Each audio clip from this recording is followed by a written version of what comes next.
अगर देखने की दृष्टि जिसके पास होती है वही देखता है। राम जी धनुष यज्ञ में धनुष तोड़ने के लिए बैठे हैं, कोई उनको राजकुमार समझ रहा है, कोई अपना शत्रु समझ रहा है। जिसकी जैसी रही भावना, प्रभु मूरत देखी तिन तैसी। तो बात तो भाव की है, दृष्टि की है, और ये भाव दृष्टि तभी बनती है जब भगवान की कथा जीवन में उतरती है। तो भगवान की कथा दूसरे के लिए मत सुनो, दिखाने के लिए और लोकाचार के लिए कथा में मत जाओ कि नहीं मैं दिखाने के लिए चली जाऊं, आचार्य जी को बुरा लगेगा, आयोजक जनों को बुरा लगेगा। नहीं, इसलिए नहीं जाना है। कथा में अपने सुधार के लिए, अपने निज उद्धार के लिए जाना है, अपने कल्याण के लिए जाना है। कथा में आओगे तो आचार्य जी का लाभ नहीं है।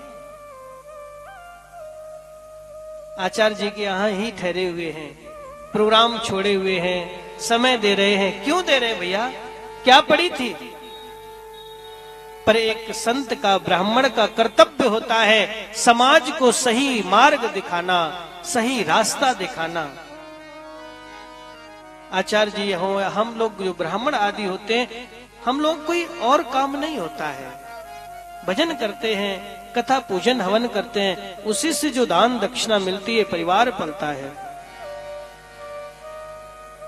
जब आप लोग बैठते हैं कथा में तो काम तो छूटता ही है, आचार्य जी का भी काम छूटता है। मेरे सामने फोन आते रहते हैं, मना करते हैं, प्रोग्राम कैंसिल कर देते हैं, दूसरों को भेज देते हैं, क्योंकि हमारे यहाँ कथा व्यास आए हुए हैं, कथा हो रही है, उसमें व्यस्त हैं, और सुबह हवन कराते हैं, फिर दोपहर में भोजन, और फिर उसके बाद फिर शाम को पूरा दिन ही हो जाता है। क्यों भाई इतनी मेहनत क्यों करते हैं? क्योंकि जिससे हम सबका उद्धार हो जाए, मंगल हो जाए, कल्याण हो जाए।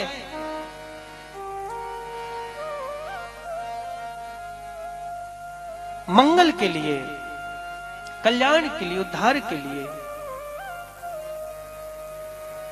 इसीलिए